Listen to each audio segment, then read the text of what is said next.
the White House hosting some big name CEOs today, from Intel to General Motors and Ford. It's all part of the president's continued push here to try and get something done on that massive spending bill, Build Back Better. And Brad, it does feel like the White House is trying to get some momentum going here. Certainly names like GM as well as Ford, certainly a part of the conversation on Build Back Better, because there's so many incentives on the climate side with the EVs in there that could be a big benefit for those companies. But no question, supply chain issues are going to come up as well. That's not necessarily something that is addressed in this spending package, but certainly we've heard from a lot of these CEOs, especially in these earnings calls and more to come, that suggest that despite what the White House says, there's still an uphill battle here in trying to get things resolved, especially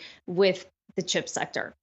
Yeah, that's right. And for the Build Back Better initiatives that have been communicated thus far by the White House, there are a few things that it comes down to, but it also touts a lot of job creation. And so what that job creation looks like in actuality really hinges on how quickly many of the factories, the plants that are looking to be brought up to quell some of the concerns, major concerns around the chip sector, how quickly that can ramp up and then bring those jobs into the fold to also answer for some of the larger questions across automotive, consumer tech, and all of the different areas that those chips touch. And this comes on the same time where we've gotten even more data from the Commerce Department as well, and their study, particularly around semiconductor data, and the need for Congress to pass U.S. Innovation and Competition Act. And so with all of that in mind, we've actually been able to hear from the Ford CEO as well as from Gina Raimondo as well of the administration. And it's particularly noteworthy at the time that we are going through this particular chip shortage. It's also impacting inflation more broadly as well, as Jim Farley had spoken about too. We have the chip crisis going on at the same time, probably the biggest supply shock I've seen in my career. So all of it is happening at the same time. But I think the real encouraging thing is that Ford can develop great products where we do really naturally well, and we're being handsomely rewarded for focusing on our strengths. First of all, the word I heard was crisis, and I don't think that's an exaggeration. It is a crisis. Chips are unique in their importance. You know, there are chips in everything you use, phones, cars, medical equipment. So it's a unique product, and the shortage is a crisis. Secondly, we need to make more chips in America. And so just to add on to and add some context to what we just heard, from what we do know as right now, the semiconductor facilities are operating at maximum utilization, according to the Commerce Department.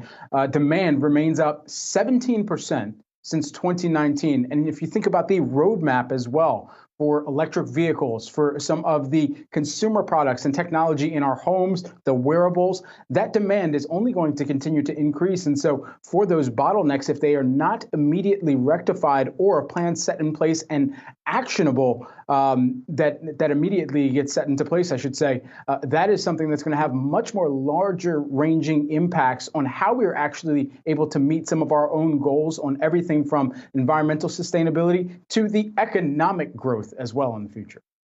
Well, in bottom line with chips, Brad, when you think about the landscape globally, it is heavily weighted towards Asia, specifically Taiwan with TSMC. And that's been a big focus for their administration to bring manufacturing back to the U.S. so that when there are these supply shortages, you're not so reliant on one region. They've been able to really get some big victories here. We were talking about Intel's announcement, that $20 billion factory they're building in Ohio. They've got one in Arizona as well. TSMC also building in Arizona. And on that front, we did see some movement over in Congress, specifically on this competition bill, talking about trying to reduce reliance on China. The House introducing the American Competes Act, $52 billion to encourage more semiconductor production in the U.S. So things are moving along. The problem is that this is not a 6-month, 1-year story. to build out this footprint, it's going to take several years. In the meantime, there is still a shortage that's led to production halts, and a lot of companies are still having to deal with it without the sources in place here in the U.S.